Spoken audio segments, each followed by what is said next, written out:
All right, now I'm very excited to welcome back two of the great college football cappers in the land. You know them as Mr. Brad Powers from Brad Powers Sports and Chris Fallica, the Bear from Fox Sports. Please follow them on Twitter at Brad Power7 at Chris Fallica, and Chris will be popping in here soon as he had to take a very important phone call. Hope it's nothing serious, but here we are, Brad. I mean, college football. I feel like we're in the red zone right now. College football has entered the chat. How you doing, my friend? Yeah, 10 days away from week 0. A couple of interesting matchups to start it off, including that Iowa State Kansas State game. But yeah, I mean we're getting there. It's always football season for me because I mean anytime there's bets to be made, to me that's we're talking football, we're betting football. So, but to have actual games, it'll be refreshing. And you know, it'll be super refreshing when we get to week 2. I'm tired of looking at the same board. Yeah, right. It's like you're looking at the same board all year long, and that gets very, very draining. But you know what? You see these lines move, and you're like, I expected that. And sometimes you're like, why the hell hasn't this moved yet? What is going wrong? So it's gonna you play that little mind game going on pretty much for the whole season. So I totally know how that's going on. But man, how's your trip down south? I saw some photos from some of those stadiums that you visited. Yeah, I wasn't planned. Unfortunately, there was a death in the family, so I had to fly down there, and I had to help the old man drive back from Florida. So we hit some stadiums on the way back. For Florida, I got to be honest, I've hit about 75 now. Florida's number one, uh, and it's not because I think it's the Wow. best stadium, but man, when you factor in it's a big time SEC stadium and it's just open, you could do whatever. I can walk around the whole stadium on the interior, sit wherever I want, run the steps. A lot of people are in there running steps and whatnot, whether it's young people, old people, college kids. It's a very chill, relaxed atmosphere. It's been my favorite stadium experience so far, at least among the big ones. That's cool, man. And that it's nice that they're so welcoming down there, and very Yeah, I mean, a lot surprising. of them. I mean, it's locked up. You can't get it. I mean, the small schools you can always get on the field, but the big Mhm. schools, the Alabamas, the Notre Dames, the Michigans, I mean, you're lucky to get in the stadium, let alone be able to walk around the whole thing. Oh, absolutely. Yeah, it's tough to get into some of them. Some of them on lockdown. Some are like, you know what? Let's just be cool to the public, but we'll just kind of protect our stuff. That's what I would do. I just kind of have like in a stadium with nothing that can be, compromised. And just kind of make sure everything's put away and stuff like that. But I think that's great for the community, for them to do that. But my man, before we're waiting on Chris, obviously, but when you think about these football conferences, man, I always think about like some creative ideas that we might have, like some maybe bets that we would like to see. Not even sure what side we'll be on, but do you have like a prop idea that you would like to see the books come out for this college football season? Well, I got a quick story. I'm a little down on creative props because I had one of my biggest bets of the entire season last year on a creative prop, and I lost when I thought it was going to be a surefire win, and it was total number of wins for teams in an individual state against another state, and it was Alabama versus Louisiana, and it was a liquid market at the time. It was the end of summer, and at that time, if you added up the season win totals for all the teams in the state of Alabama, they had 11 and a half more wins than the state of Louisiana teams. Mm. And the book that put this up had Alabama as a 2-1 underdog. So we all bet this at once. I get a ton of people signed into the app. I have people at kiosk. We all hit it at once. I get 5 figures down on this bet somehow. Mm. Average price was right around plus 150. Thought it was, priced 2-1. Probably should have been priced minus 2,000. I lost the bet about it. Oh, Most teams in the state of Alabama went under their total. Most teams in the state of Louisiana went over. And somehow oh my, I lost what it was about a $25,000 swing for me. oh So my I was goodness. not happy, but I guess, to bring it positive, I'd like to, because it was so different last year. Ohio State won the national title with 2 losses. I mean, that's only happened one other time in recent history. That was the LSU 07 crazy season.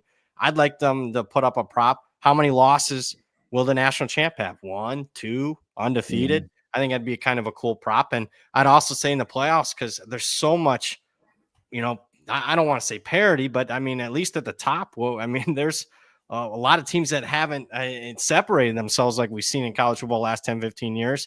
I'd like to see, a prop on the playoffs. Will a 3-loss team make the playoffs? Almost a couple made it last year. I wouldn't be shocked if we saw a 3-loss team in the playoffs this year.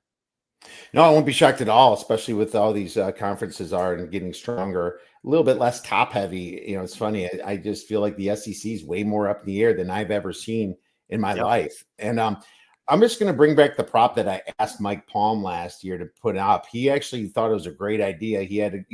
Took it to his meeting and they turned it down, but he still thought it was a really good idea. I said, have a prop on any Power 5 to finish the regular season undefeated. And I even thought maybe you can even throw the conference championship game in. But the funny thing is I would have lost, Brad. And I think most people would have said no, because we thought Oregon's schedule was a little bit tough and they're the team that went undefeated, So I feel like they left some money on the table by not putting that prop up. Yeah. Had a close one against the Buckeyes, but other than that, Wisconsin game was close now that I remember. But I wouldn't have had Oregon going unbeaten last year of the teams.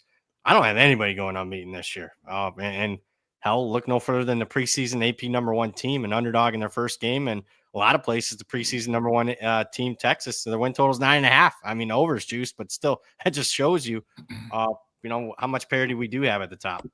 Yes, absolutely, a lot of parity. And Chris just popped in. Chris, thanks for stopping by. I know you were a little bit holed up, but here you are. Yeah, sorry about that. No worries at all. It's always good when the 2 o'clock butts right up against 3, and then you get a phone call from someone who was involved in your 2 right after 3. So a little bit of a delay, but we're good now. What's going on? What could go wrong is what Chris likes to say a lot. So I like to use some bear isms sometimes when I'm doing the pod with him. So we'll see if I can jog my memory today and get some fun ones out. But Brad and Chris, I'm not even sure if I've seen you guys together. Have you guys podcasted together? I've never known each other and been in a lot of contests together, but never spoke. So happy to finally be hopping on here talking to you. I respect your work a lot. That's for sure. Right back at you, ditto. My God, I've had you guys on for 8 years now, and you've never been together. That is insane to me. Well, here we are. Jeff. It is my fault. Yeah. Well, thank God for Ralph. Trying to wedge me in with Ralph all the time. You want to keep me away from other people. Poor Ralphie. He was a little beer out for Ralph. He's moving, so he couldn't make it. But we're happy. And he was actually texting with Brad. He's like, "Want to come on the show?" And Brad's like, "Well, I already just did it." But here we are. And we're really happy to have Brad, obviously, too. And you guys together it looks like we're going to make a great team. There will be some disagreement because I know that. Oh yeah, because I know this because I listen to you guys every week. So there you go. We're gonna have a little fun and we're not afraid to have a little bit of drama, but that's what this show's about. It's kind of like summing up all of our work that we did this year. A little season win totals here. Step on the Duck. Thanks for stopping by. Josh is awesome. Less you bet, the more you win when you lose. There we go. Less you bet, the more you lose when you win. There it is. Yep. So that's the ultimate bearism. So there you have it. LaFernie likes your hat, Brad, the old Houston Oilers hat, like I mentioned earlier. So fantastic. But Chris, just to catch you up, we were talking about props to make. I come up with the one that I told Mike Palm about last year. They never put it up, and they would have won a lot of money because I said, will any college football Power 5 team finish the regular season undefeated? And you can even throw the conference championship in. The yes would have actually hit with Oregon. So I would have bet no last year, Chris. So I totally would have bet no.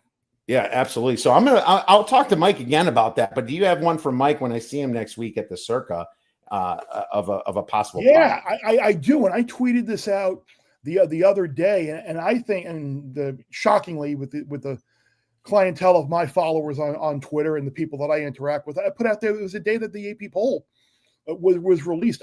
Every year we see a team collapse and fall out from the top 10 to unranked. Shit, Florida State went 2-10 last year. Michigan wound up unranked. If you could bet, if they could have put a price on each of these preseason top 10 teams on, take a yes price on will they fit? There's 7-1 that Georgia will finish I'm just making up a number. 7-1 that Georgia will finish the year unranked, or 11-1 that Penn State will finish the year unranked. People are going to bet that. Obviously, it's got to go through gaming. So just list a price on each of those preseason top 10 teams that they'll finish unranked in the final AP poll. And then if you got the people that want to bet the other way and be like, no, every preseason top 10 team will finish the year ranked, you put a number on that. But I would, that's something I would consider betting, especially like if you have a strong opinion on the loser of the Clemson LSU game, or Miami Notre Dame, or Georgia, like their potential there for teams built in the portal, or maybe the year doesn't start off the way they think it's going to start off, and then they kind of go down the train pretty quickly. So unranked at all, like not even in the top 25. Unranked at all. Okay. I mean, I hate to burst your bubble, it'd be Miami for me, Chris. But if I was going to pick fair. That's perfectly fair. But I would bet that no. I would bet that they will all be ranked. I think Miami would still be in the top 25. I have a lot of shade that I've thrown on Miami, and Brad knows that quite well. But I still think they're going to be, just talent wise, in the top 25 still. What would you bet, Brad? I mean, I don't see any of them right now on paper finishing unranked, but Bear's right. There's going to be probably at least a couple that, just past history. Most likely probably be teams 9 and 10 to finish unranked. And I'm just, there's a reason why LSU's win total is still 8.5. Although I think the upside's there. Same with Miami. I think there's a little bit more variance with those two teams and maybe some of the others. But at the end, I'm going to give a shocker as far as the team that I would bet the no on to make the playoffs. Let's just say it's not 9 or 10. I can tell you that. Well, I hope I'm not stealing a little thunder, because I was just going to hop in and say the team that I would bet, and it would be Georgia. Like the biggest question of the season I have is, can Gunnar Stockton actually play? And while we think he can, we just don't know. You had Frazier drop the ball, lay the ball on the ground a lot last year. The offensive line was subpar for Georgia.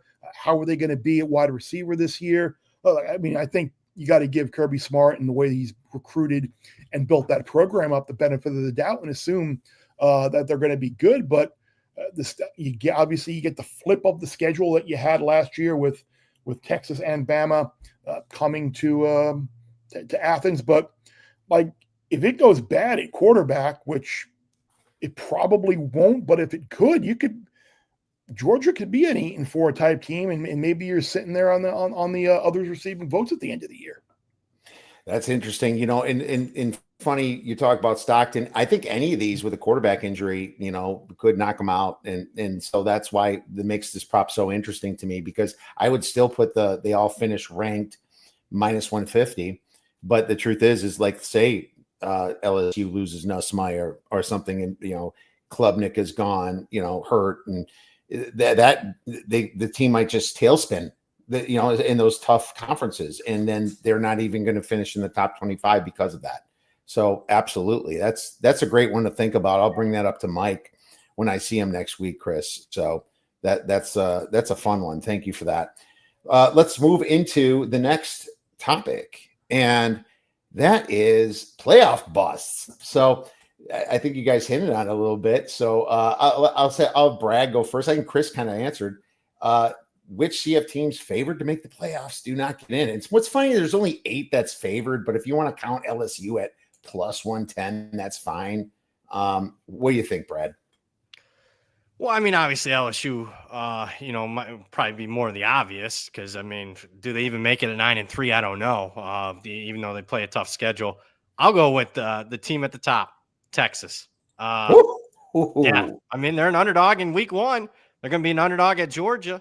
Not saying that those games, I mean, they're very winnable games. We're talking, 2.5, 3 point dog in those games. But I see a team that a lot of faith in Arch Manning. I think he's going to be good. I don't know if he's going to be generational, like everybody's pricing him at. I haven't seen that yet. And if he's going to be generational quarterbacks are playing by their sophomore year, most likely, if not true freshmen. And generational probably beats out Quinn Ewers. So I'm a little concerned there.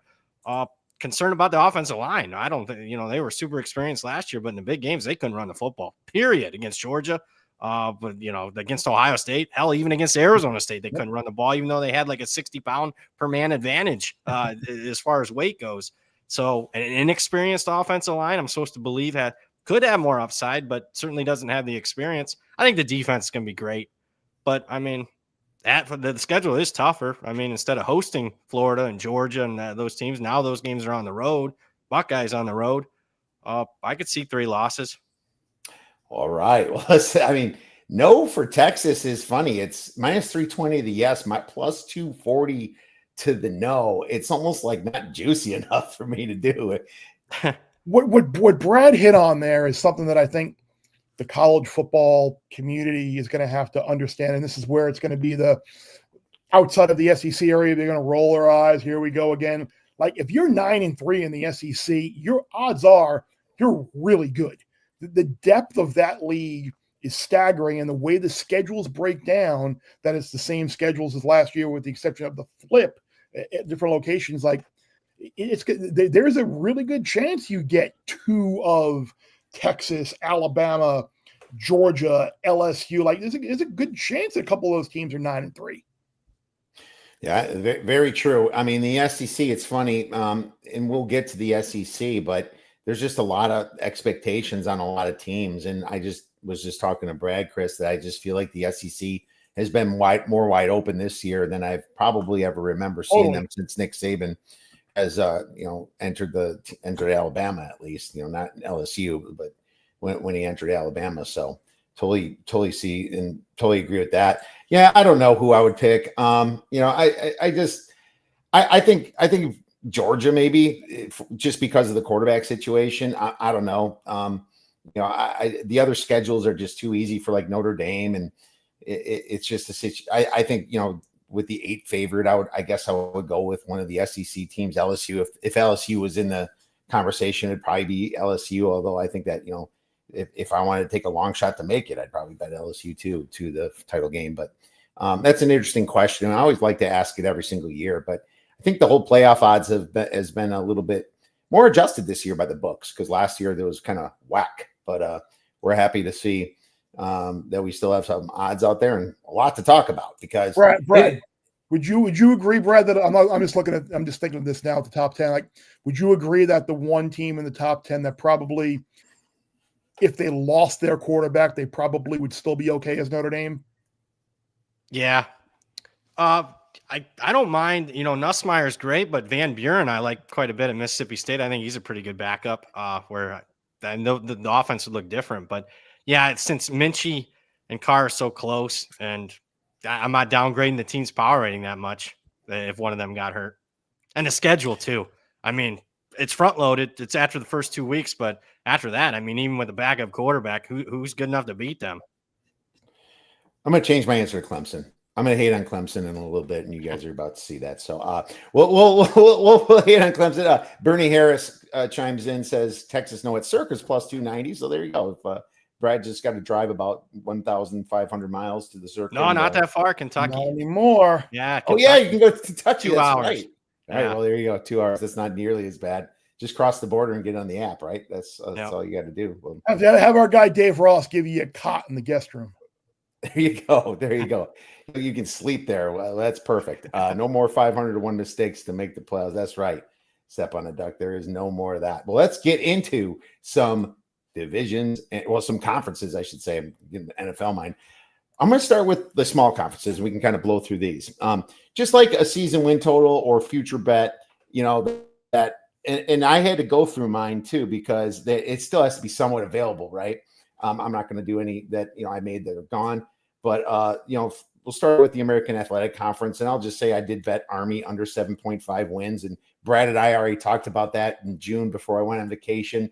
I think this is how you bet option teams. When they all graduate and they all move on, they're terrible that next year, especially in the beginning. You fade them, but when they kind of come to and they're returning guys and they finish the season well, that's when you get on them. So Army 120th in post-spring returning production on offense, under 7.5 for Army for me. So that's my play. Chris, what about you? I took a little nibble on UTSA to win the league at plus 550, and I think there's still like 5-1s or so out there. Maybe there's some better numbers. I think last year was a little bit of an anomaly, and you got the opener against A&M, but within the league, like you draw about as good of a road schedule as you potentially could draw. Temple, North Texas, South Florida, Charlotte. You got Tulane at home. Like, I think this is a team that Trailer kind of is built from nothing, and the type of kids that they get, I think they're going to be okay. And outside of Tulane, there's just nobody in this league that really scares me. With Retzlaff going to Tulane now, there's probably a lot of thought that Tulane's just going to run away with this league and go 9-3, 10-2, go over the win total. But I think UTSA is a team that a lot of people might be sleeping on a little bit this year, just because they had a down season last year. Interesting. I'm going to go East Carolina under 6.5. That's a more recent bet that I made. I would have said North Texas, but that's really leaked out in the last week. Not only over the win total over 6.5, but even some future prices there. But East Carolina, I'm not buying. They named the interim, the permanent coach. They didn't beat anybody really down the stretch. And then there's a lot of feel good vibes because they beat NC State in the bowl game, but just not buying East Carolina. Especially on defense, they lose one of their top all-time rushers too. Actually, there's a lot of moves I agree with in week one. One that I don't, I think NC State gets revenge against them. So I'm just relatively down on East Carolina compared to market. So under 6.5 for me. Yeah, fair enough. They're a team on the down now with all the changes, and I agree with that. I'm going to give you credit though, Brad, because you gave out North Texas on our last show in June when the number was way better. So that was a pretty good call, being that the direction is moving in your direction. So I just want to make sure people knew that. Let's move on to Conference USA. Brad, why don't you start in Conference USA? The most recent, I haven't bet win totals on Conference USA, at least recently. You know me, I bet almost half the teams in college football as far as the win total. But the most recent bet I made was Liberty to win the conference. I know it sounds square, but I just think they're head and shoulders above everybody else in the conference. I think Western Kentucky could be sneaky good on offense, but a lot of unknown there, nothing returning. I think Liberty, reading the practice reports, a little bit of a chip on their shoulder. They realized that missed opportunity to say the least. And I think there was locker room issues last year, and I don't think that's going to be the case this year. If you go and visit Liberty compared to some of the other schools in that conference, it's hey, they're a group of 5, but I'm telling you, they're not on the same level. They're like playing a different sport than everybody else. And as long as they keep that locker room together, they have better coaching staff, better facilities, better roster. Give me Liberty to win the conference, even money or better.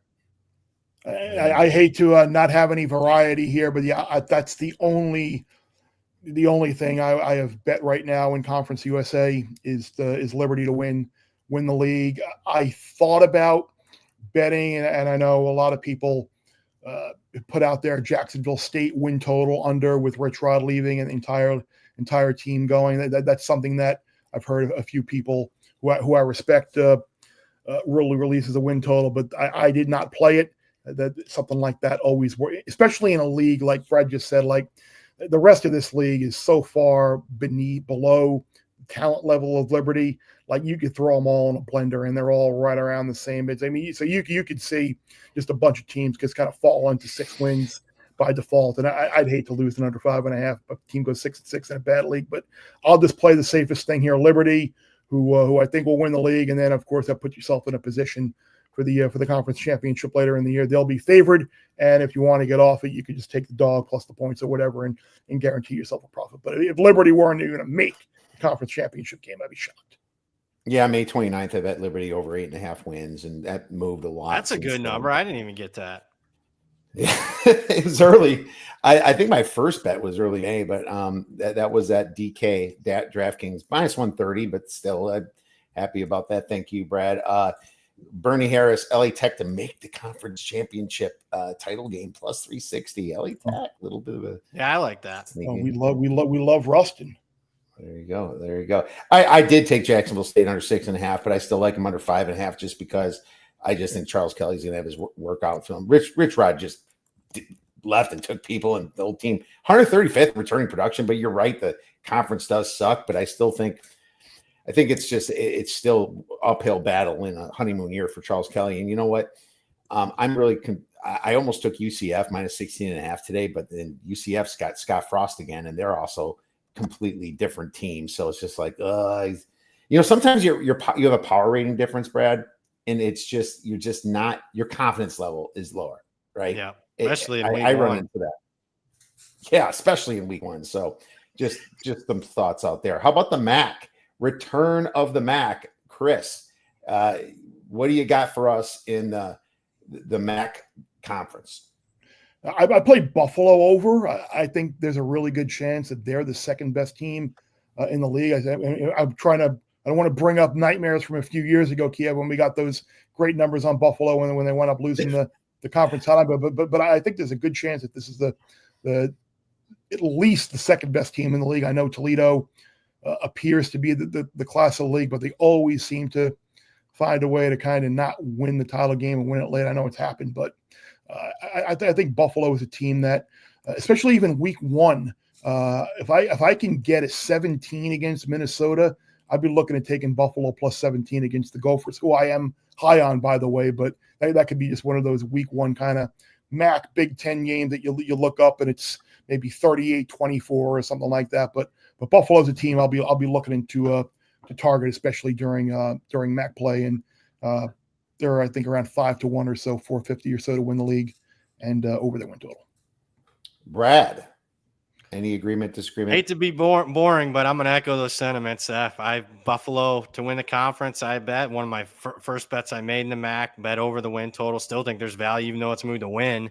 They have the best defense in the MAC, and talking about schedule, I think possibly the only underdog role for them all year is week 1 against Minnesota. So they're even a team I took a flyer to make the playoffs at 100-1 for pizza bet. Love that. So I am pretty high on Buffalo. I early on sold BG. Now I like the hire of Eddie George. I don't like this year's roster. I was going to be selling them no matter who the coach was. Toledo, to me though, like always, has the best roster. I don't have any faith that Jason Candle takes care of business.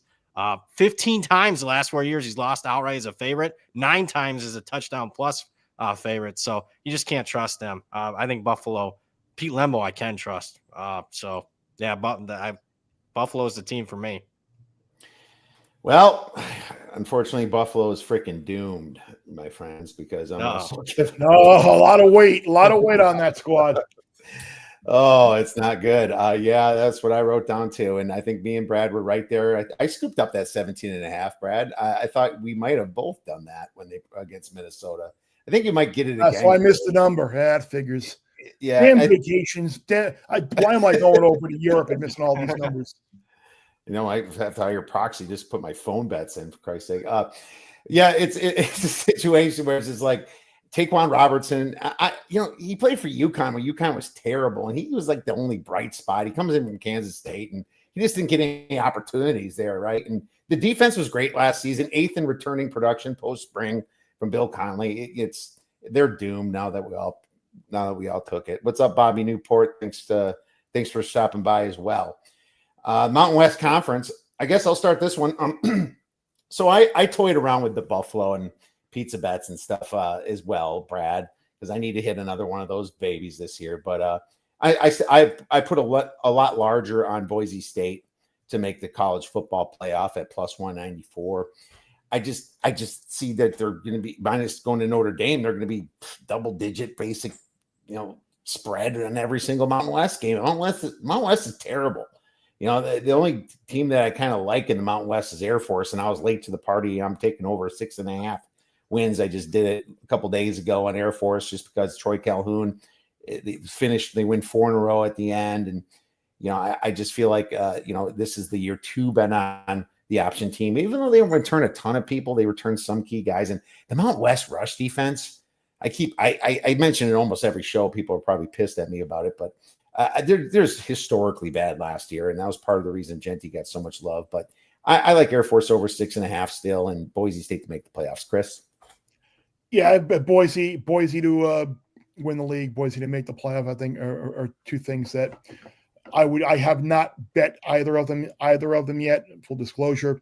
But I think the assumption of Boise, just because Genty is gone, and I know they lost some players off that defense as well. But I still think the way that Spencer's built that team, I think they'll be okay. Sarah Gaines is someone who I think should come in and maybe not have a Genty type season, But I think they'll be fine. I still think they're the best overall program. I know there's a lot of love for Air Force. There's a lot of love for UNLV, and I'm a big Dan Mullen guy. But we'll see. I still think Boise is the class of this league, even though the gap is closed just a little bit. All right, Brad. I'm going to combine the two here. I think San Jose State. I mean, I agree. Obviously, Boise State to make the playoff, Boise State to win the conference. Two bets I love and I have made. But San Jose State I have as the second best team in this conference. I like their schedule. It could be favored in 10 games. I thought Niumatalolo did a great job last year. Totally against the grain. You're thinking, oh, is he still going to run the option? No. I mean, he's pass happy. Love his offensive coordinator. Like the returning production there. Like the schedule. So San Jose State's a team, over 7.5 wins for me. I'm not a big over guy, but that's a bet that I made today, believe it or not. UNLV, I'm kind of selling. I do like Dan Mullen. The roster is super talented, but it's a lot of guys that haven't, 4 and 5, they even got a couple 5-star recruits out of high school, and I think 18 4-stars, but none of these guys have really produced at a high level in college, and putting that all together, not buying it. Just to put in perspective, I flew to Vegas last week to make some bets. A lot of those bets I made were anti-UNLV. There was a sports book in Vegas, the Westgate, posted a bunch of UNLV lines up. I bet against UNLV in every one of those games, including like pick against UCLA. I mean, they're favored by more than 3 touchdowns against Hawaii. They were single-digit underdog at Boise. Are you kidding me? I mean, I bet against that was one of the reasons I booked a flight is to fade UNLV. Jesus. Well, man, that's pick them against UCLA. Yeah, that's still. I bet it a couple times. It's still under a field goal. So if you want to go ahead and make a trip, it might be worth it. They had them priced like, they were priced like maybe the second best group of 5 team in the country. Wow, that's an amazing. I would have. And that's not even. I'm looking at the schedule now. I'm like, is it because maybe they have a big game or Big Ten game after that? No, it's the week after the Utah game, but it's before they play New Mexico. Like, there's like no look ahead. Like, there's nothing. Oof. I don't get it. Make a phone call. Bernie says it even opened up at +1. So there you have it, man. I under 8.5. I totally agree with that for UNLV. I think they're a completely different team. Another honeymoon year situation. I'm not so much on San Jose State as much as you guys, though. It's not like I have a massive disagreement. I just thought that, man, they were throwing the ball and just the receivers made some great plays last year. I was on the +120.5 or whatever it was when they played Boise, Brad, and they were up by a couple. That was me, and maybe that's why I'm so pissed at them. But dude, Jesus, that was I'll remember that one for a little while. Letting Boise score like that at the end was ridiculous. So what did I have? Yep, I already went over Air Force over 8.5. So let's move to the Sun Belt, the Fun Belt. Brad, you have the floor for the Fun Belt. Yeah, I'm not wild about a lot of teams in this conference. I know a lot of people love Southern Miss. I can't get them, my power rankings, even though I've upgraded them more than any team in the country. I can't get them. Like, everyone's pricing them, like they're going to make a bowl game after a 1-win season a year ago. I can't get there. What I did get to when I made the trip out to Vegas last week was I just kept it simple. James Madison's the best team in this conference. If they take care of business, I think they're 4 or 5 points at least better than anybody else. I like Chesney, their head coach. They got it doesn't matter who the quarterback is. They got 3 different good options, in my opinion, at quarterback. I bet JMU 3-1 to win the conference. I did not make any conference bets or any win total bets with the Sun Belt, unfortunately. However, I did lay, Brad mentioned Southern Miss. I did lay 10.5 with Mississippi State early this season. And like Mississippi State is I don't want to say they have to win that game or will, but to lose to a lesser state school like that at the start of the year, coming off of a disappointing year, I think Levy, the year 2 now, the team he has coming back, and while everyone, we all huff and everyone from Marshall's down there with them, like, I don't know. I don't see it at all. I think this is going to be one of those week 1 type games where a lot of people have Southern Mississippi State, they were whatever they were last year, upset alert week 1, and you look, they're a double-digit favorite. And there's a reason why they're double-digit favorite. They still have SEC type talent, and they are just a better team than Southern Miss. And it's not like this is going to be this massive, like, home field advantage or whatever. So I lay the 10.5 with the Bullies. Great bet. Bet that yesterday. Awesome bet, Bear. I'm on Southern Miss. Man, look at this. They literally took Marshall and brought him up. Who won the Sun Belt last year? Brad? Marshall, but I thought they were a phony team statistically. Well, They're outgained in 7 or 8 conference games.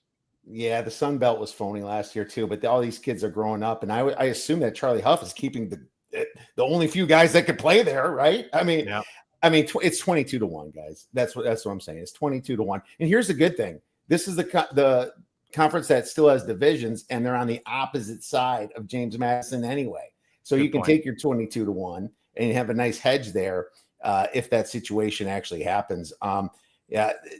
JMU.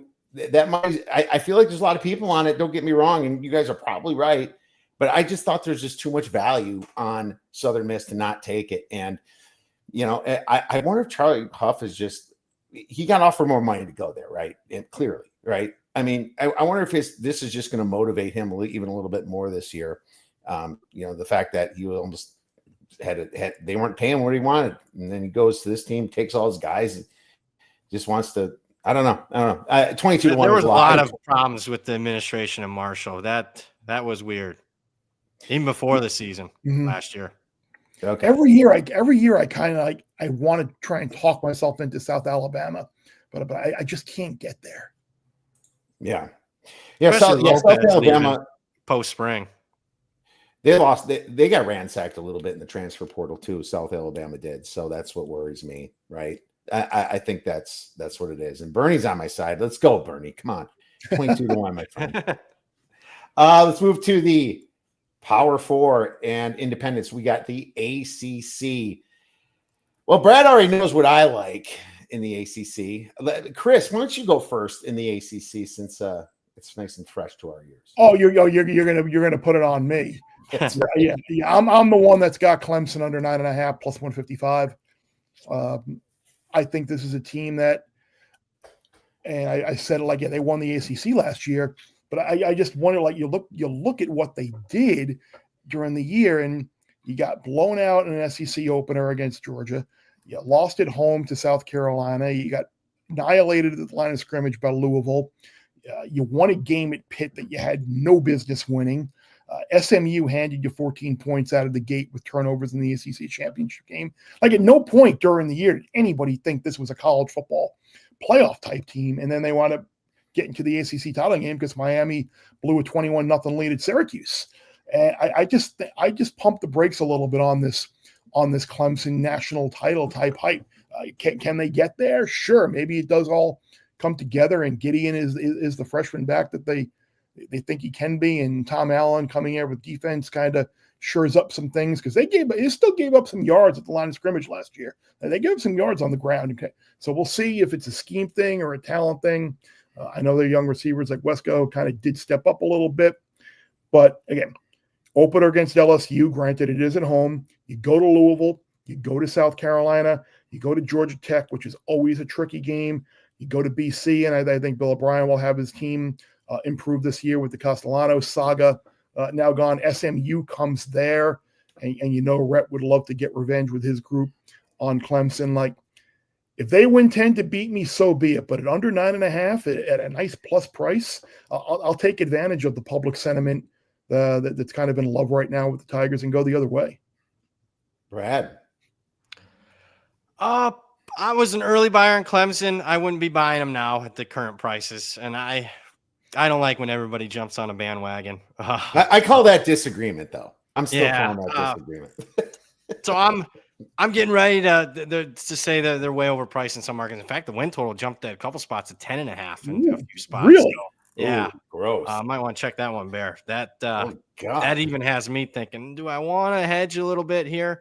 One bet I have made recently, little square in my opinion, but a team I am buying some hype that people seem to love, Georgia Tech. I love their coaching staff. It's one of my favorite young staffs in the country. Love their OC, Buster Faulkner, just got a big payday. And he was rumored to go to Georgia at the end of the year. Literally had someone like who's associated with Georgia say Buster's going to be our OC, and then it never happened. Yeah, I think he probably has a little bit more control They're Georgia Tech, a little less pressure. But man, I love him. I love the new DC, the Gideon kid from Texas. Like the schedule too. They're going to be an underdog in 2 games. Clemson at home. They mentioned very dangerous, and a Georgia team that they easily could have won. They made one play 10 different times. They make a play against Georgia. They could have beaten them last year. Both games are in Atlanta. I'm a big buyer on Georgia Tech over 7.5 wins. I didn't even talk the roster. Haynes King's back for another year. Love the running back. Defense was improved last year. I think that they'll be fine again this year. Over 7.5 for me, even with a little bit of juice there on the over. Where are you with North Carolina? Everyone's asking me North Carolina, and it's like I don't think talent-wise they're very good. But you look at that schedule, and outside of the Clemson game, it's like you can make a case that they certainly aren't going to say, oh, they're going to lose that game. Like every one of those games is a path to victory. I'm not super high on TCU. And it's like, okay, you got Bill Belichick, who's one of the greatest coaches of all time. And it's not like he's going to get out coached by like Tony Elliott or anybody like that. I am down on North Carolina. The only thing preventing it from being like one of my favorite bets of this offseason is what you mentioned, the schedule. I just 7.99 is my wins for North Carolina. I thought it'd be lower, but where I have them power ranked, it came to 7.99. So schedule. I can't do nothing. Yeah, you get Stanford and Cal. I mean, that's yeah. In Kyle, thank you. They do have a cakewalk schedule. But it's just one of those such a distraction. In Belichick's used to distractions with Deflategate and Spygate and all. It's just like I told Will on VSiN the other night. I can't make a bet on it just because I'm gonna feel stupid either way. If Belichick beats me because of the schedule, I'll feel stupid, and and if all of a sudden I bet the over, obviously, I'll feel stupid. It's just one of those you want to stay away from. Big swing game Labor Day night. Yeah, big swing game. Yep, that's gonna be fun. TCU, UNC, right? Brad, did you get Georgia Tech from me? That was like the first text I sent you. It was in March or April. Yeah, I wasn't buying it yet. You weren't yet. No, I wasn't. If you remember that, a lot of people are on it. I finally came around to agreeing with everybody. I wrote it up this morning for the website, over 7.5, and I had plus money on that, but I still like over 7.5. Win the ACC at 12-1. I'm just like Chris. I am not high on Clemson as everybody else is. I agree with Chris here. The Yellow Jackets rank 18th in post-spring returning production. Haynes King, 73%, 14 TDs, 2 touchdowns. He ran for over 500 yards last year, my man. This schedule, they don't even travel to the West Coast. And sure, those teams are easy, but the travel to the West Coast is always a little head scratcher. They avoid Louisville. They avoid Florida State. They avoid Miami. They avoid SMU and North Carolina and Clemson at home. This schedule is ridiculous. And they should be able to just schedule their way into this conference game, man. I hope this is the one I kind of is my baby this year, Brad. So I really hope that we get this one, but it's going to be fun at least if we can get them there. They're only plus 500 to make the playoffs for a reason. That's a telling number to me. I'm with you. I finally came around. Virginia Tech might be pretty bad, right? Oh, I agree with that. I bet under. Worried about the quarterback, more roster turnover. I don't trust Brent Pry in a close game. 1-12 in games decided by one possession the last 3 years. And you could say bad luck or bad coaching. I watched a lot of those games. A lot of it's bad coaching. Well, now that I agreed with Chris, let's move on to the Big Ten, Chris, and let's have it, my friend. Let's hear about it. What do you want to know? Like Oregon, baby, Oregon. We've had some texts about that. Yeah, see, I'm higher on Oregon than a lot of people at over 10.5. And I know that they had an injury and a suspension the last couple of days, and you lost Evan Stewart in camp to the knee. But I think there's just this assumption that Dante Moore is a bust because he was thrown into the fire as a true freshman on a bad UCLA team, and it didn't necessarily work out. He was still one of the most highly thought of quarterback recruits in the country that year. You look at the schedule, you go to Penn State and you got USC at home later in the year. Like I bet over 10.5 at plus money. I don't think it's a foregone conclusion they go to Penn State and lose. I think they probably will lose. But if you're looking at the remainder of the schedule, and the only other time you're probably in a close-ish type number is going to be against SC. Like I played over 10.5, and maybe I'm in a position where at the end of the year, maybe they're 10-1 and I got to worry about or a 9-1. I got to worry about a Washington game with the Huskies maybe pulling a little bit of an upset. But yeah, Oregon over 10.5 is I think, look, they have recruited as well as anybody in the country over the last few years. They also find positions that need to be addressed in the portal, and they do that. Maybe this is a little bit of with me. Like you, Brad, you were talking about, you wouldn't buy Clemson now. Maybe I wouldn't buy Oregon now, but back at the over 10.5 plus money, I certainly was buying then. Kind of a little bit of a contrarian viewpoint on the Ducks. Did you bet the Chiefs too in the NFL? Yes, I bet the Chiefs to win the AFC. You're hanging around Jeff Schwartz too much, Chris. I think.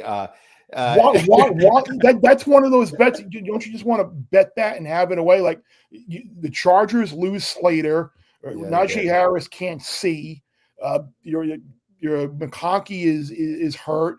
Like bad juju going on there with the Chargers. The Broncos, who knows? Is Bo Nix going to continue to elevate? Rashee Rice is healthy. Pacheco's healthy. You bring in Simmons at tackle position. You shore that up. You got a motivated Mahomes and Kelsey after getting their ass kicked in the Super Bowl. Like minus 110 to win the West. Like that's like an auto bet for me. I didn't mean to change the NFL. No, you're good. You're good. We can go anywhere. No, I wasn't sure if you wanted to talk about it. I wasn't sure if you wanted to talk about Oregon or Penn State in the Big Ten. I'm not talking about Penn State. I have faith they'll get to the playoffs. I don't have faith they're going to finish out. But Brad knows, and you know that I did take the under. It's just because I just felt that they're Bo Nix and Dylan Gabriel, two extremely polished quarterbacks coming in, is a much different situation than Dante Moore. And I think they'll lose in the whiteout, and there's got to be somewhere else in that schedule where there's hiccup. And you know what? Maybe I am sweating it all the way to Washington, Chris. That could happen, and we'll share a few texts back and forth if that happens. But I'm kind of high on Washington, to be honest with you, and I might even have a future bet coming up with them to discuss a little bit later. But Jed Fish, we can't forget what he did with that Arizona program and what they look like without him.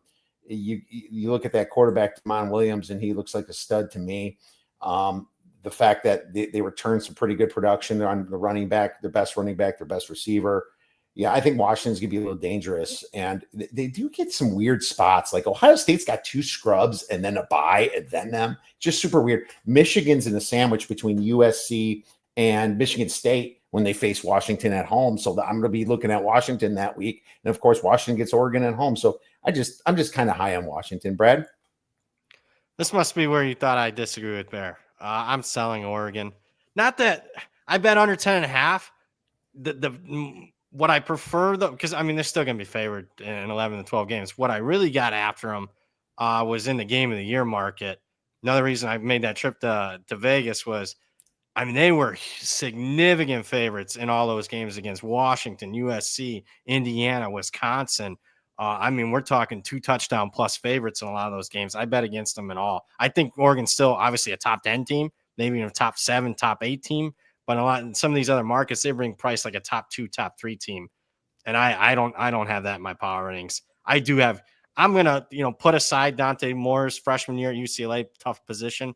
What I didn't like was I wasn't impressed with what I saw in the spring game scrimmage. And apparently in the latest scrimmage a couple of days ago, he wasn't that good. So I think there's a downgrade at quarterback, even though I'm not a big Dylan Gabriel fan. What I am a fan of is their last 2 quarterbacks, Oregon, probably the 2 most experienced quarterbacks in the history of college football. And now they got a guy that's only, started 8 games. I do think there's a little bit of a downgrade. Did Brad just put all his college bets in over the summer here? You bet all these. It's a great thing to do, and it just goes to show you those who have faith and confidence and put the work in to get their power ratings out, and you can attack when these games are coming out.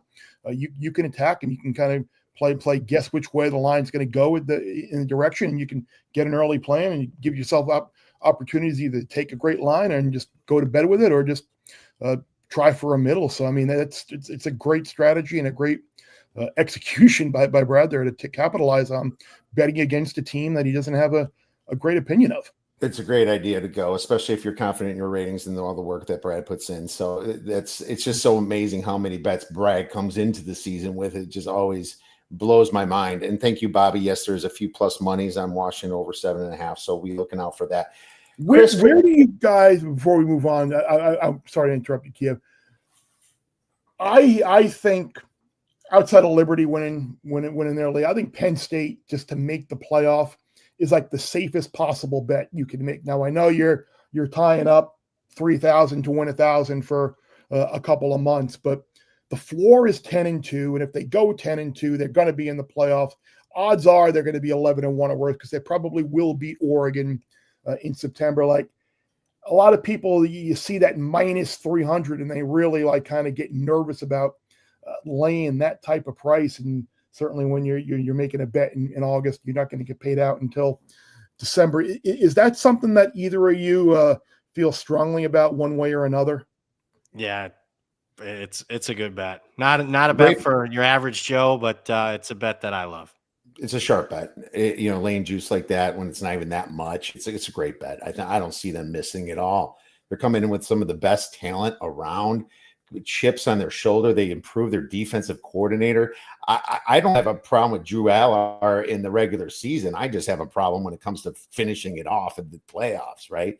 So absolutely, I think it's a fantastic bet, Chris. And I might be tailing you on that pretty soon here, especially next week when I hit up the circus. So great call on that. Chris, could I interest you in a little Northwestern over 3.5 wins with a side of fava beans and a Chianti? I'm going to get to see your Purple Wildcats week 3 when they host the Ducks.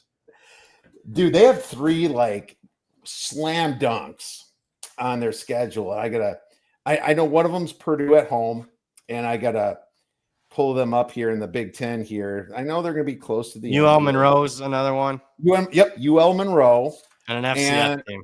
Yep, and an FCS team. That's 3 slam dunks. I mean, they got UCLA at home. And don't forget the quarterback that they got from SMU. What's his name again? Preston Stone.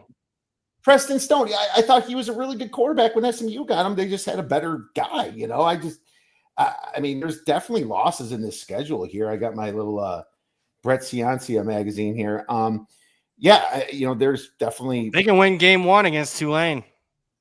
Absolutely, they could. What's funny? It's like Southern Miss money line dog with Northwestern. That's interesting. Southern Miss. I was looking at that. Who loves Charlie Huff more than Kiev? Yeah. I'm going to be either really right or really wrong in week 1, my friend. At Nebraska is possible. Minnesota at home. Come on, there's a win there.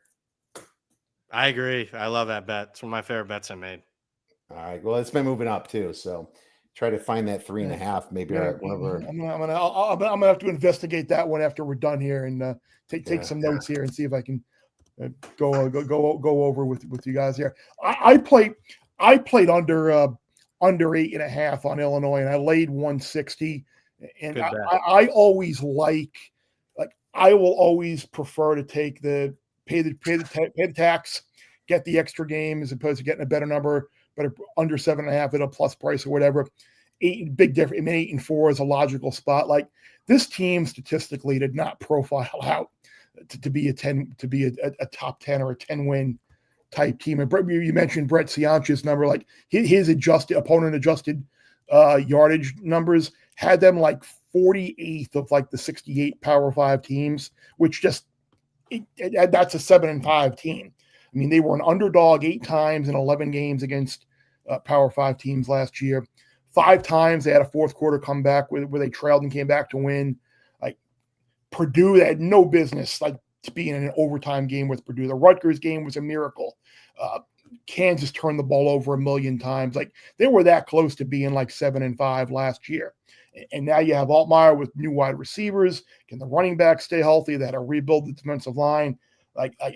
These people talking about Illinois is like the sleeper college football contender. I am not there at all. And That game against Duke early in the year on the road against Manny and Mensa, that could be a very tricky spot for the Illini as well. At Indiana in September, USC in September, in addition to that Duke game. I mean, this team could have 3 losses by the end of September.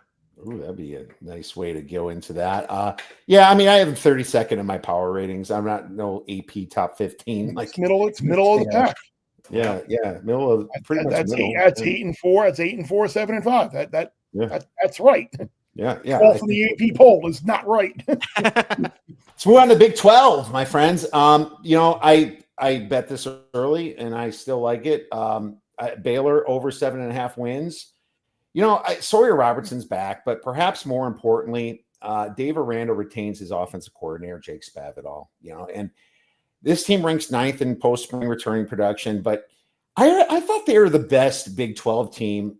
And I did love ASU last year. Don't get me wrong. But, that stupid Hail Mary with Colorado. And I just felt that, they were the best team that didn't win it. And this offense ranked 19th in scoring, 23rd in yards per play last year. They got to fix the defense some, but come on, Aranda, that's your job, dude.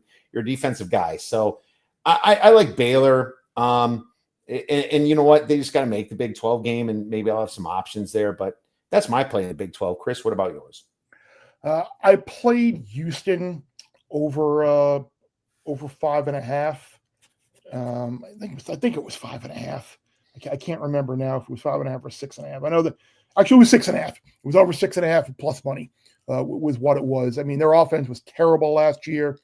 You bring in Connor Wegman at quarterback for Fritz in his second year, ran off the malcontents, and I think you're going to see a lot of improvement from this team this year. I mean, it's a league where we saw a year ago BYU start 9-0, Arizona State, who was picked last in the league, wound up winning it. Like if you're looking for a complete dark horse dart throw type of team this year, Houston could potentially be that team. And it's not out of the realm of possibility that you're looking at 4-0 Houston hosting Texas Tech in early October there with the start of SFA, Rice, Colorado, and Oregon State. And they get the bad teams in the Big 12. You get Oklahoma State, you get West Virginia, you get UCF. Like those are road games. And when you go on the road, like you want to play a shitty team, and they're playing the bottom of the Big 12 on the road. So odds are they can pick up a couple of wins there. And I'm high on Houston this year. I played over 6.5. Okay, fair enough. Baylor to win the Big 12 is this, or to go over 7.5, according to Kyle, is deciding week 1. Well, I hope so, because Colorado sucks.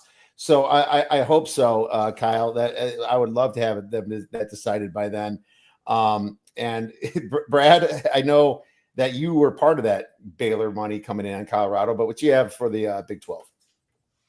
Georgia Tech, Colorado. Week 1, Baylor, Auburn. Oh, Georgia Tech, Colorado. Baylor, Auburn. That's it. So sorry. Those are 2 big games that are going to probably decide some win totals. I'm going to be on Baylor. The Auburn Baylor game. I'm going to be on Baylor, but I'm going to wait because I think this SEC love is going to keep coming in, and now it's a 2-point spread. Hasn't it already come down? Hasn't Baylor taken money? Isn't it like a pick 'em now? It's been back and forth. Yeah, Baylor even went to favorite for a little bit, and now Auburn's right back to where they were at 2.5. I think if you want Baylor, I agree with Kev. 3 might be there.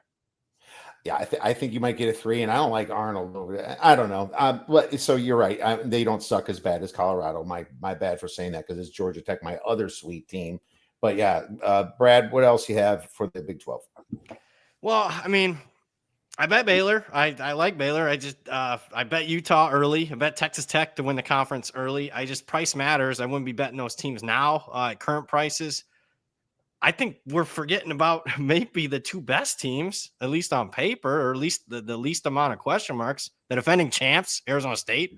Everybody's back except, obviously Scattaboo is the heart and soul, but still, I love Kenny Dillingham. I think he's a future superstar. Yeah. And I like that he's getting after his team as far as complacency. This fall camp so far. I like the quarterback. I think at every position but running back, they could be better this year. I also think Kansas State might have as much upside as anybody, provided Avery Johnson improves as a passer a little bit. So a couple bets I made last week were Kansas State and Arizona State to win the Big 12 at 6-1. Step on a duck. Kansas under 7.5 regular season wins. I agree That's with you, coming Josh. down. Yeah, I love Lance Leopold, but man, it's just the team's looking rough this year. So I agree with Step on a duck there. Yeah, I bet Texas Tech under 8.5 as well, and I know there's a lot of excitement in Lubbock for the amount of money they're throwing around in NIL and the portal, and I think the future is bright there. But at the same time, you look at their 5 road games: ASU, Houston, K-State, Utah, West Virginia. Like, who knows at the end of the year if Rich Rod's got them wound up or not? All of those appear like you could potentially make a case that they could lose that game. 6-1 in one-score games last year. Will that post-game luck kind of flip and reverse itself? Do we trust Baron Morton to stay healthy, which is something that he really hasn't been able to do? So you can get under 8.5 plus 135. I've seen. I know that's currently available at DraftKings. All right, well there you go. I'm not buying the Texas Tech thing. It almost feels like the Texas A&M thing. They get all the transfers in, and it's just a bunch of money just going to waste. It could be like that. And those are the types of teams that if it goes bad, it could really go bad because they're kind of, it's just a locker room of interchangeable parts that have all thrown in. They haven't come in and played a couple of seasons together. They haven't been in the recruiting classes. They're not really a cohesive team. So like if they drop a couple of games closely, like I love looking for teams like that where if it goes south, it could really go south. And I think a team like LSU is another one where if they lose that Clemson game, if they lose another game or two early on, like that Baton Rouge, as you guys know, is an absolute like fire starter of a college football community. That they will get after you. The pressure on Brian Kelly, the kids will be looking to the draft like that. If LSU were to lose that Clemson game and then lose somewhere else early on, that could go very badly in Baton Rouge. Yeah, absolutely. Let's move on to the SEC. Brad, you have the floor to start out the SEC. Yeah, current, it's a little tough. I certainly thought at the start of this offseason, Alabama was being disrespected in a lot of markets where I bet them to win the SEC, bet them over the win total and whatnot. You can already tell I'm not as high on Texas as everybody else by saying I think there's a decent possibility, at least more than what the odds say, of them, being a 9-3 type of team. I'm going to go a team that Bear already said he's not high on, and it seems like no one's high on this team, or at least compared to recent past history. Old Georgia Bulldogs, the defending SEC champs.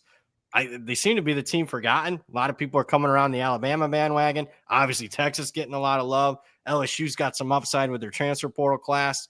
What Mr. Corso used to say, Kirby's kind of like that old fox sneaking around the chicken coop. Nobody talking about the Bulldogs. Are you kidding me? Gunnar Stockton is a major question mark, and I wasn't impressed with what the game plan or his performance against Notre Dame. But I think the wide receiver position is much improved with what they did in the portal. And, by the way, they've had a top 2 recruiting class like the last 6 or 7 years. So, and another thing I kind of like about them, remember last year at Alabama, at Texas, at Ole Miss, all 3 of those teams are in Athens this year between the hedges. They haven't lost a game between the hedges since 2019. So that's a team I think people are forgetting about, believe it or not, the Bulldogs. The Bulldogs. Chris, what about you?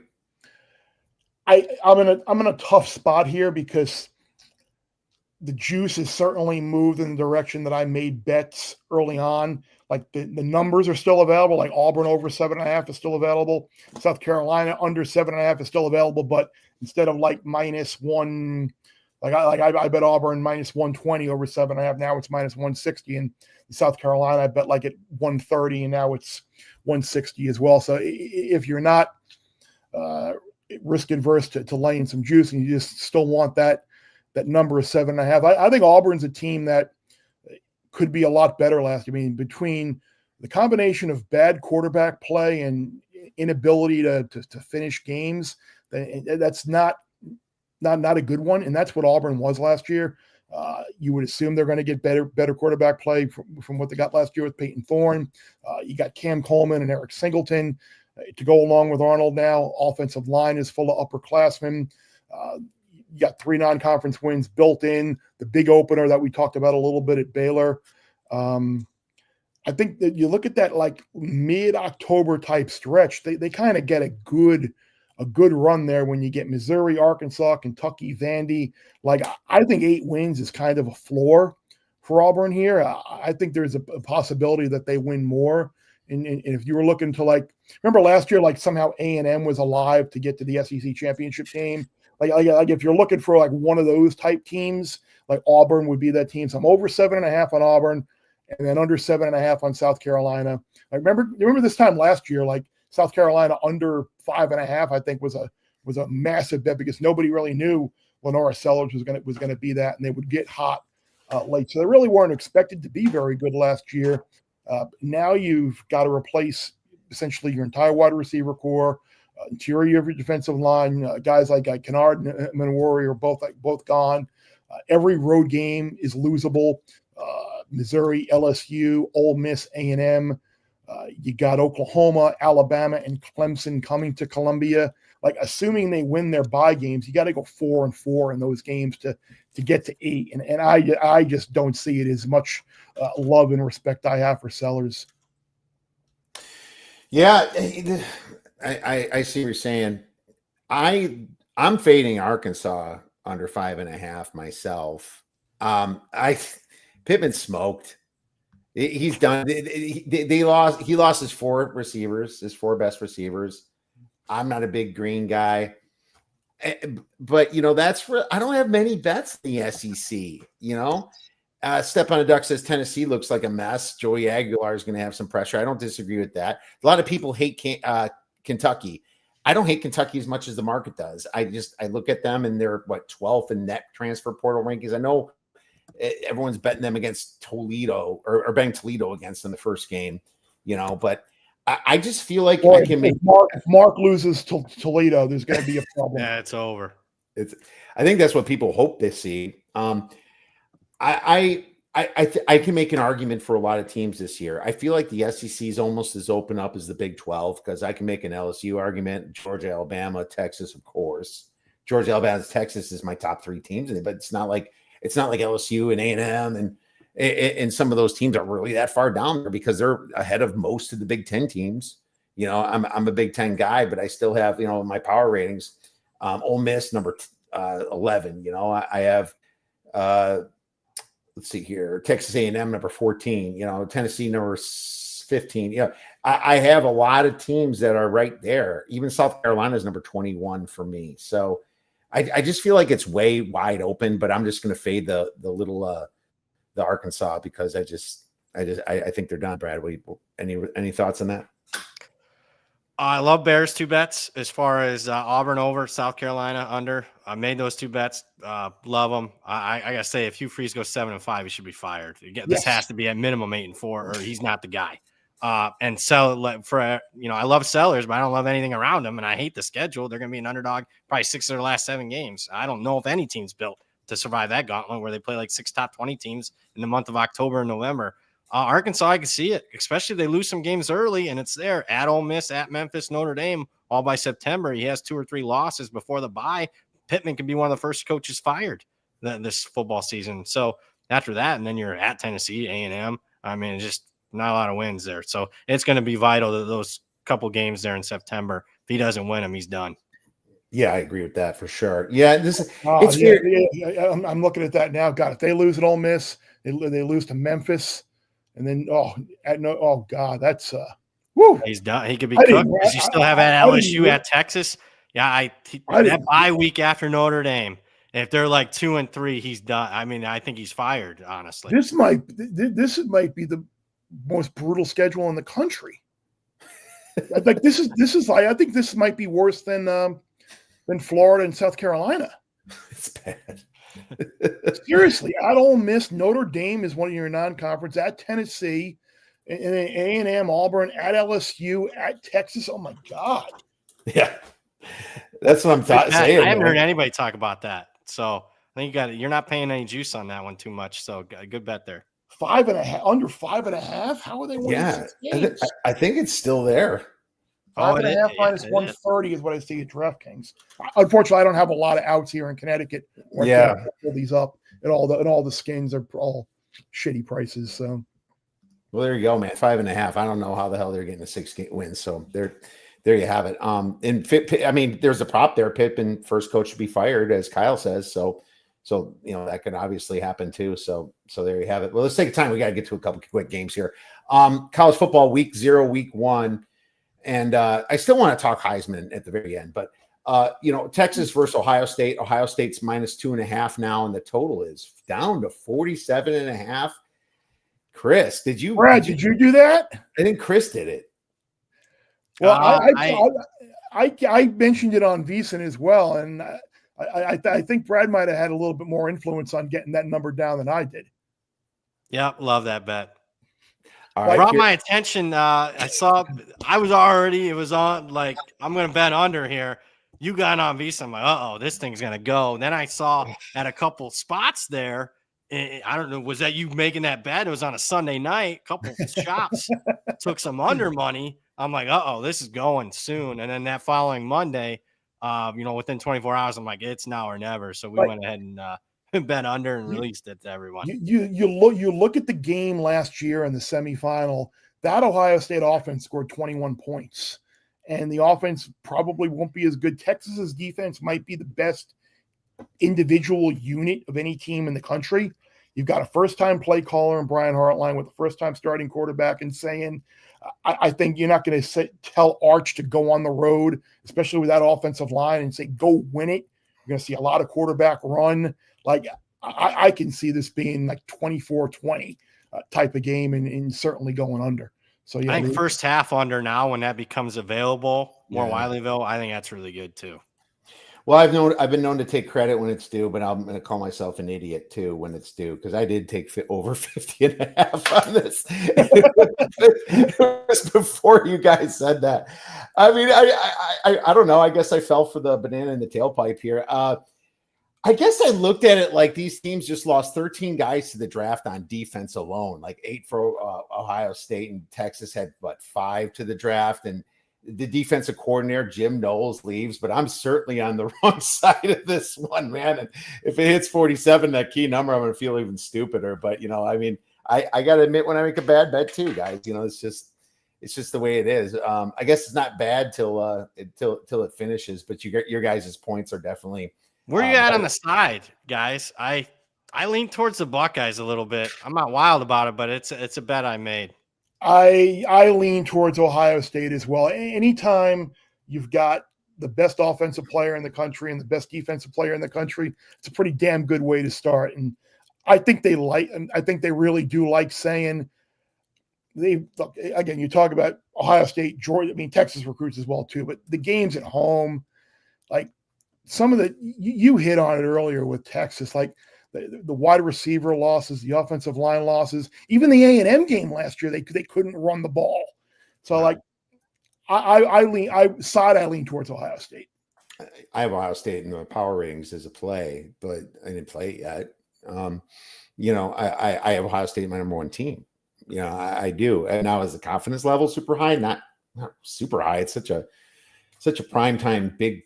Well, it's an early game, but it's like the biggest game, really, if you look at it, right, of the weekend. And yeah, I mean, I'll watch it a little bit more. Maybe all this Manning love is going to come in and you get a 2 or something. I don't know. Maybe just take a money line. I'm not dying to like run and bet this most popular game myself, right? But do you fall on that side, Brad? Yeah, I'm on the Buckeyes. I think there's going to be more Texas money coming in, believe it or not. So.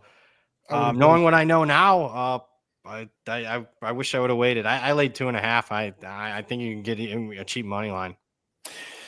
Yeah, I would too, but it sucked to lose 2 bets if my over 50.5 doesn't hit. I love that under. Good job, Bear. But yeah, I think you originally let's win it. Yeah, as soon I'm as telling you, I saw that move. I'm like, As soon as I started snooping around, I'm like, well, why did this move? And you were on VSiN, and that's exactly what happened. I'm like, It's funny because someone who gets your pick and subscribes was like, it sent me like Powers is going to Ohio State under, and like I literally, like I was in my meetings at work, so I could, and then I fire up my on my phone, on my checking, I consisted like 40, 48, 49, 48 and a half. I'm like, all right, Yeah, good. it's Good. gone. They hit it perfect. Yeah. But Yeah, I'm, so I'm, I one, I'm, heard- one, see, I'm one of those guys. I just want us all to win.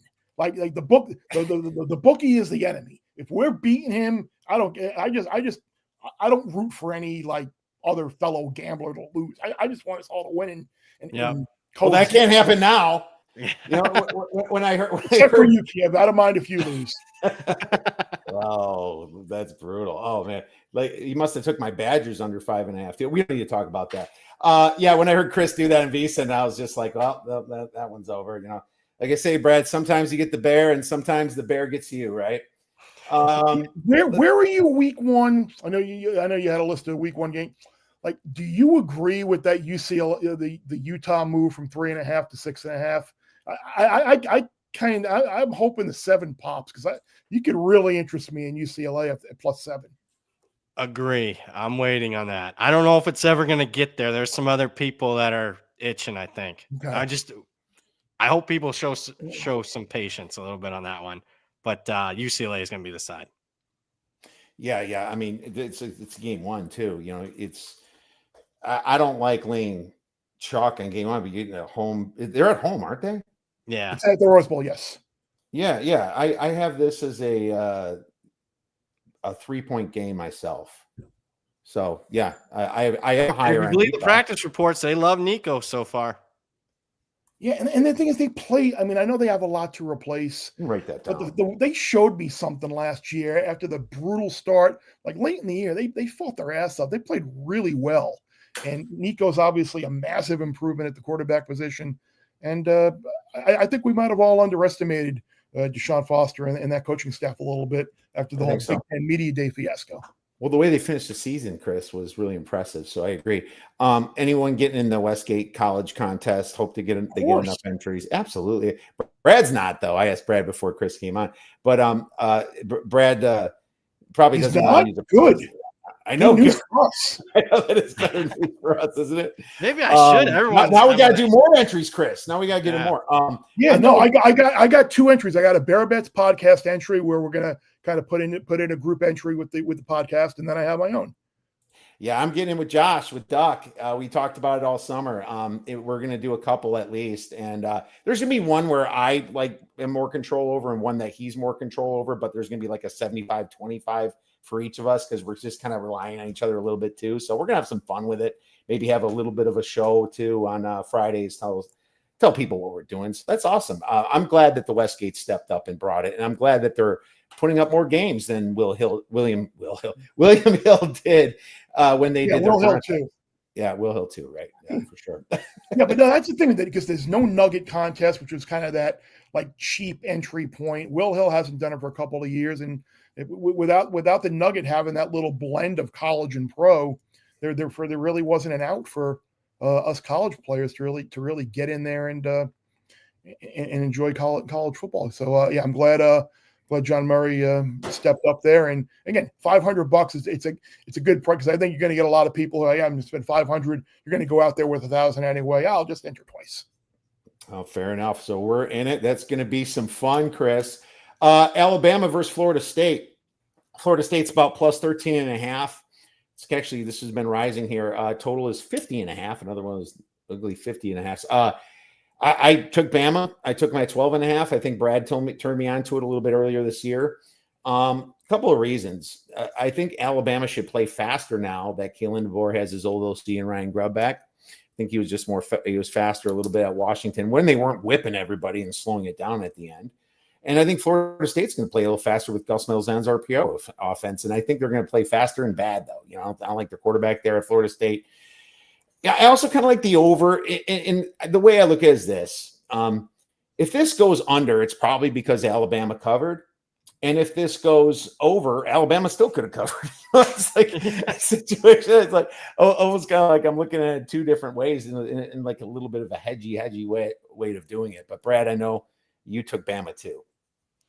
Yeah, first week 1 bet I made way back in January was Alabama in this game. Still would it's moved 5-6 points, and I still would bet Alabama. That's how much I liked it. A lot of positive reports coming out of Florida State. My trust factor with the beat writers on Florida State is negative. I mean, because last year there was positive reports coming out of their practices in fall camp. They went 2-10. I mean, somebody there is not knowing what they're looking at in football. I think Florida State's much improved. I've upgraded them a lot, but they're just not improved. I think Alabama's a legit national title contender, and they're not being priced like in some markets. Yeah, that's a Kool-Aid drinking media base there in Tallahassee for sure. And we'll see. Yeah, that's one of those things where I'm like, I am so in the tank for like Florida State season win total under 7.5, under 6.5 at plus money. It's like, do I want to dip my toe in the water again and go against them in one individual game? So that's why yes, you do. Yes, I'll just be happy if they lose. And happy for you guys. Honestly, I could see. I mean, this is one where I could see 42-14. I hate to say this, but I mean, I'd be happy if they win by 14, but I could see a Bama blowout here. Yes, you could. Yeah, absolutely. All right, love it, guys. Great, we're on the side. All right, LSU Clemson. This is up to 4 now with the little tendonitis in Nussmeier's leg. That's a common thing. I had tendonitis for years. 57.5 is a pretty high total. Brad, let's start with you on LSU versus Clemson. I bet Clemson early in the game. It was under a field goal. However, numbers matter and new information matters. I'm starting to get the vibe that LSU might be the side here. What I'd prefer, though, is the under. I know big game, I'm boring, but I've liked what I've read about LSU's defense in these preseason camp. I think that, obviously brought in a ton in the transfer portal, second year of a defense corner, much improved there. Clemson up front should be better. They have to be this year if they're going to even come close to expectations. I just think, boy, that's a pretty high total for a big time week 1 game. Remember last year, LSU, USC, huge total, and that one didn't even come close. I think we get a similar type of game. So under 57.5 for me. Yeah. It looks like there's a 58 at Circa right now too. At least according to the Wager Talk screen. But yeah, I'm with you. Under is the way I have not played it yet, but I may do that right now, especially if I can get that. I would wait. I haven't played it yet either. When you said the important thing you just said, 58 at Circa, that has me think, well, somebody bigger with bigger pockets is leaning over. Not that I'm okay to disagree with it. I don't know if we're done yet getting the best number. So I agree. And it's that, opening night, public's going to win, but LSU Nussmeier, we got Klubnik and Nussmeier, 2 of the 3 Heisman favorites. Let's go over. So that's one where I think close to game day, I think under, and maybe even a better price than 57.5. Yeah, Perk, you mentioned all the portal stuff, and Baker is Perkins coming back from injury as well. Yeah, that could be. Yeah, and so much talk about Woods and that Clemson defensive line. Like I think under's the side there. Yep. In first half under, like Josh says, that's true. All hell does break loose in some of these second halves. But it's funny. It's like you think about Clemson and how they finished the season, all these crazy SMU conference championship game, just they light up 3 touchdowns in a minute, and then how they, how they've played in the playoffs. It just felt like a lot of points were scored. But it's game 1. I look to the under 2, and I think it's too high, and I'll wait. I agree with waiting. But by the way, it looks like your Northwestern Purple Wildcats down to 6 against Tulane week 1. Taking a little money. Jeez, I didn't bet it yet, so I feel like an idiot. I know Brad took 7.5. 5.5 at Bookmaker. Brad put it back from. They're live in that game. Very live. I think they're live in the money line personally. Yeah. Yeah, okay. I got to get on that first because it's going to. I feel like that could keep going down. But back to Clemson, I like LSU in this game. Past the 3. All right, 4, 3.5. So I guess that would be my little disagreement with Brad. But now Brad kind of agrees now. I don't know. It's tough trusting Brian Kelly in a big game, though, man. Those early season games have not treated him well. Do you trust Dabo Sweeney? 0-3 against the SEC last year. 0-3. Yeah, but they beat them. And that was more a circumstance to think of last year's team. They beat the shit out of Alabama in the national title game. They beaten South Carolina. They've beaten Georgia before. Like that was just a circumstance of last year's team not really being as good as those teams were. And that's the question I have about this year. Spam risk decline. but that's the question I have about it's basically the same team. Like I think that was Brian Kelly calling. Well, here's another thing. I don't remember the stat, but I know Brian Kelly passed plus 2.5, 3.5. I can't remember what it was. Brad. We used to say that one, that Brian Kelly's always good as like a dog past 3 or something in big games. I don't remember completely. Maybe that was back. I was on the field he was past 3 against the Crimson Tide of Alabama. Now I was on the field for that one. That wasn't good. It was so funny to hear. Obviously, you hear about it afterwards because they weren't going to tell me before, but people on that Alabama team and associated with that team, like when they were preparing for that game, and like the first time they flipped on Notre Dame tape, and they were like, that's who we're playing. That's who we're playing in the national championship game. It was like, oh, this game's over. We got this. And like, I don't know if you're at media days. I biggest regret in my life is I wasn't a big bettor. You know, this 13 years ago. It was, they bring on both teams same day. Alabama comes on as a team compared to Notre Dame. It was literally like watching, okay, here's the freshman coming in, the freshman high school team. Now here's the varsity. It was that stark of a difference. It was like, I had my dad with me. I'm like, Dad, it'd be a miracle if Notre Dame comes within 2 touchdowns of this game. All right. Well, hey, speaking of Notre we're getting Dame, off track. Yeah, we're going way over getting off track. I'm sorry. No, Brad, this is good. Who's your favorite team, Brad? Notre Dame. Chris, who's your favorite team? Oh, here we go. You're setting it up, Miami. Yeah. That's where I went. What could go wrong, my friends? Notre Dame versus Miami, plus 2.5. Miami, a home dog. Look at this. This is the granddaddy of them all for you guys, because these are like your rivals. Although you guys love to bet against your team, so it's not quite as fun as what some of the audience might think. But yeah, I mean, this is it's interesting watching this. It's like Notre Dame, that road dog, just under 3. It's always usually like, oh. A road favorite from Notre Dame. Miami, the home dog here with a pretty dang good quarterback. Well, Chris, I'm gonna have you start on this. The total, once again, 50.5.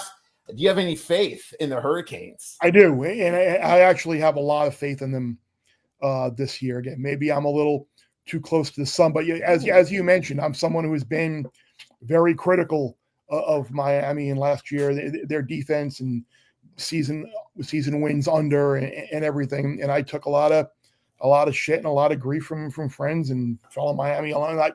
But in the end, I wound up being, I love Iowa State in the ball game. It just all that stuff.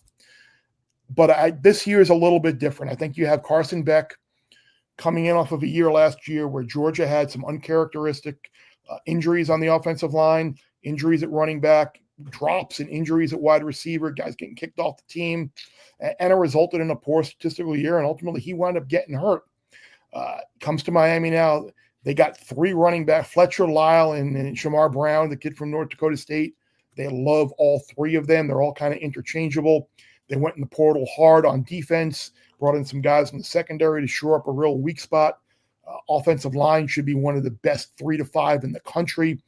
Mario has really done a great job building that team in the trenches. And I think if you are looking for one potential weakness that really nobody on the outside knows much about yet, it's at the wide receiver. I mean, you've got Elijah Lofton, kind of the H-back, tight end, kind of hybrid type guy, but 2 freshmen, Malachi Tony and Joshua Moore, have wowed people in camp. And whether that translates to them being able to go out and face a really good Notre Dame defense, week 1, we'll see. But I think they're really going to rely heavily on that offensive line and that running game. So we'll see what happens.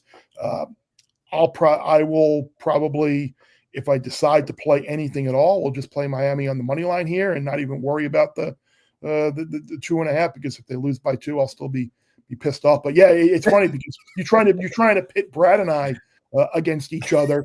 But my wife, her entire family is a Notre Dame family. Like her dad went there, her uncle, her grandfather was on the board when Arrow was there. So there's a long Notre Dame legacy with my wife's family in Notre Dame. So it should be a good viewing household on Sunday night, August 31st here. Well, then you have the Steelers versus the Jets right away after that. Wow, you're just getting banged up these first week. See, that's good. I'll root for the Jets to lose. That's fine. I have no problem with that. I know your wife's a Steelers fan, so that's She fun. is. Well, you got the field stir. We'll see how that goes. What do you think? What about you, Brad? You're Irish. Do you have any faith in them going to the U? I'm at Miami. You know a number I got. It was a long time ago. Galaxy far away kind of number. I prefer the under now. And it's moved. You want to know who moved it 3 points in the last few days? I mean, you get an idea. I'm not buying Carson Beck and the wide receivers game one against Notre Dame's secondary, so I think they're a little bit more conservative. Certainly not buying Notre Dame's new quarterback making his first start on the road in that atmosphere, so I think they'll be conservative. I think the most trusted part of either unit on either team is Notre Dame's defense. I think they're still legit even with the new DC, and I think Miami's defense is going to be much improved. So, I mean, all those to me point towards under.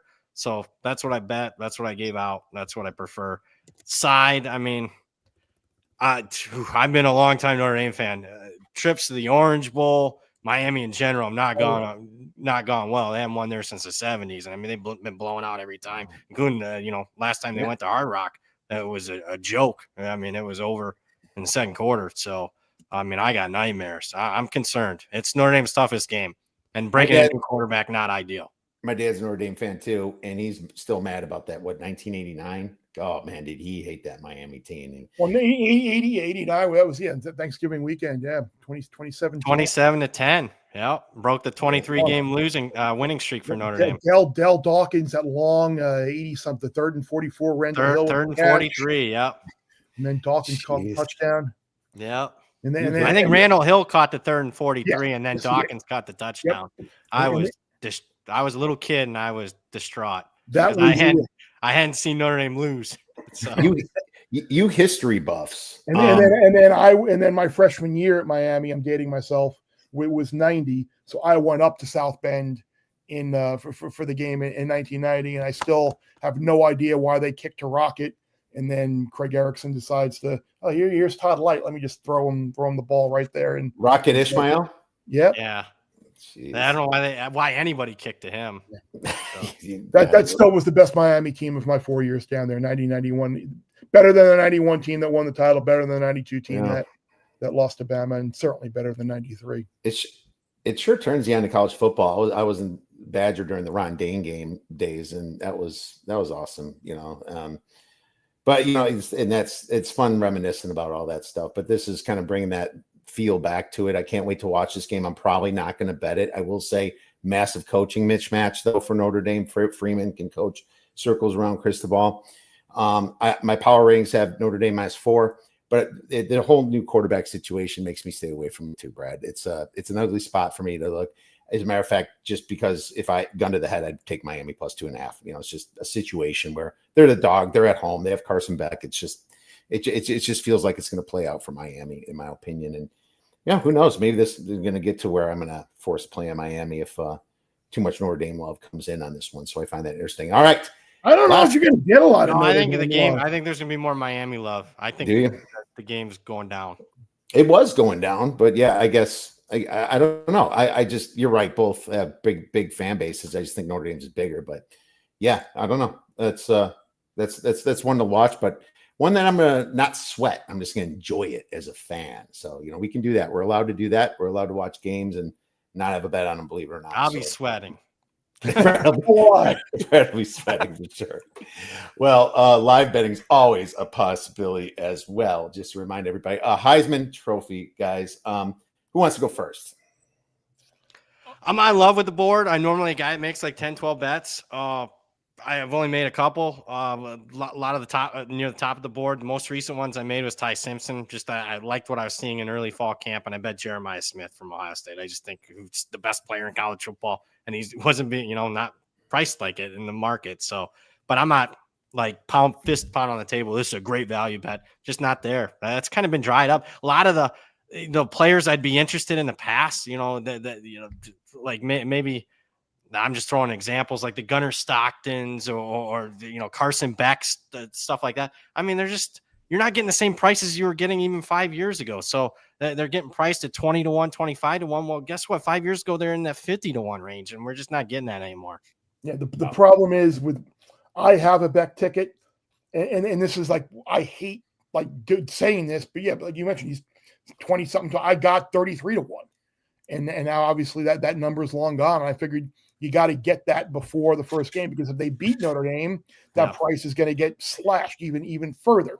But he was a favorite last year going into the season. So I think there is a path for Beck if Miami is as good as I think they potentially can be. And then I bet Jeremiah Love, because I think it's the same thing. Best offensive player on a team that is going to the college football playoff. If they beat Miami, there's a very good chance they go undefeated or 11-1 at worst, and he'll probably at the very least be in New York. But you're right, Brad, because last year I think like people we all kind of saw it brewing for Travis Hunter because there was so much uncertainty at the quarterback position, and it ultimately played out that way. Whereas this year, I think we all kind of, or at least I should speak for myself, I don't think we're going to get one of those off the map type winners or a defensive guy or a wide receiver, just because you had that last year. You had the two-way guy. You're probably going to get a quarterback or a running back, even though I agree that Jeremiah is the best player in the country. And I saw you could still get him at like plus 230, plus 250 to win the Blitnikoff. Oh, wow. Really? All right. I I don't want to lie. I don't want to lie. Let me double check. You probably get a slice of pizza though in some of those books. Yeah, right. And not a Las Vegas slice of pizza, more like a little slice of pizza. Odds to win Biletnikoff 2025-26, August 11th, 8:02 p.m. Jeremiah Smith plus 230. Wow. I was thinking Ryan Williams, I guess, just because what if Sayan's not that good? What if, we saw Howard, who was a very polished guy, coming in, kind of going back to what I said about Oregon. But at the same time, they got Simpson over there, but you're just taking two receivers that are studs. And I think Smith's better than Williams, I think, but Williams is a stud too, man. I don't know. You know what the funny thing about Williams is, though, Kiev, like if you look at his production after the Georgia game, like I think he had like 2 or 3 touchdown catches like the rest of the year. That's Milroe's fault. And he had like one game with very good. But that's the question. Is it Milroe or was it teams catching on? Yeah, I definitely think Milroe was bad, and that's also why I really like Brad's Alabama bet this year too. But I guess did I see him at 40 to 1 for Heisman? And I'd like to look at his Williams. Yep, 40 to 1. I thought about making that. Because here's the thing. Maybe you do both because I guess maybe Smith does get Heisman and doesn't get the Blitnikoff, right? I mean, there's always that possibility too, right? So you can hit one and the other. You don't want to get one wrong, obviously, and Williams gets the Heisman or something, and then the Blitnikoff goes to something else. But yeah, I mean, talking pizza money. I made a massive long shot, guys, and this goes back to kind of what I hinted on before, and it's probably not going to hit, but 150 to 1. Like I said about Washington, there's a big fish in a big pond, and it's Jedfish. I think that schedule lines up for possible big upsets for them to happen if they can be one of the 4 Big Ten teams that makes the playoffs, which is very possible. They go to Michigan and win. Maybe they do get Oregon at the very end. Man, Damon Williams looked really good in the little playing time he did. He's been looking great over the summer. Jedfish is all about him, and he's been talking about him, and the kid looks fierce. And that schedule is very, very favorable for Washington. 150 to 1. I mean, that's at Circa. Yeah. Did you move that? Because I saw that got moved at a bunch of different places over the summer. Well, me and Las Vegas Chris took it, so probably. Yeah. I don't know. There's still 100 to 1 at DraftKings right now. I did check that. So that's the one. That's the long shot I did take. But I love all the bets, guys. It's awesome getting you boys together and talking some college football. This hour and 38 minutes? Holy cow! Did this really fly by? But here we are, college football time. Brad, I'll be calling you on you again, and Chris as well. Chris, why don't you tell everybody where we can get your great stuff at Fox Sports? Oh, Bear Bets Pod, we got one out. We're recording another one tomorrow, and Brett Ciancio from Pick Six Previews will be on that pod. We'll have a college and NFL one, of course, throughout the week. Website getting updated with any other bets or thoughts that we have. And then Big Noon Kickoff will be getting underway from the shoe on August 30th, number 1 versus number 3. What an awesome weekend, man. You get Ohio State Texas to start it. Later that night, you got LSU, Clemson, and then Sunday night, Notre Dame, Miami. The 3 top 10 games, all standalone type games, which is great for college football fans. Absolutely. Thanks for all the kind words too, and all you guys in the chat and the over 2,000 viewers here. Brad, my man, tell everybody where they can get your great information. I know it's coming from a different location, but the plays are always as good.